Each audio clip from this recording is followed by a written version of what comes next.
Yo, Trip lang, trip, pakinggan nyo to. trip, bakit? Trip, Trip lang. trip lang. Halika na narang madali lang talaga. Pangako pagkatapos humihinga ka padali na pare magliliwanag na kung di ka sasabay maiiwanan ka. Ang isip ay wag na gawing pangdalawa dahil isa lang ito. Ang gusto lang naman ito ay maging masaya. Para di ka mabato ay iwasan mo ang pananatili sa isang lugar. Ibig ko sabihin ay huwag ka papasakop sa takot, wag ka papasakop. Kapag nangate, di ka matito isipin mo. Hinipan sa lahat ng karanasan mo dito sa mundo. Bilang tao, gano'n pa rin hindi nagbago. Pinakamasaya yung di pinlano. Kasi pag di mo pa alam, nakakatakot pero exciting naman.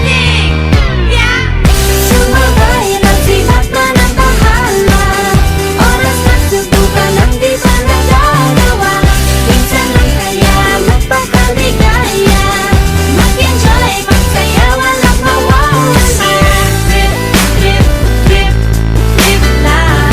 Trip, trip, trip, trip May lang. gusto kong gawin pero nangangamba na baka mga tao tawanan ka. Nais kumanta pero di mo forte. 5 piso lang naman ang karaoke. Go, basta sa bakanting lote. Joke, galingan kahit konti. Kahit rip, bigay lahat sa ginagawa mo. Nang sa ganun ay walang masabi ang ibang tao. Sa ginagalawa nating mundo ay maraming loko-loko. Hindi mo naman inaano. Ano ba talaga ang kailangan nyo? Siguro ang trip ko'y trip nyo rin. Hindi nyo lang agawang gawin. Kung ganyan lang sakyan mo na lang, wag ka na mag-alala kung saan ka dadalhin. Oo, pag hindi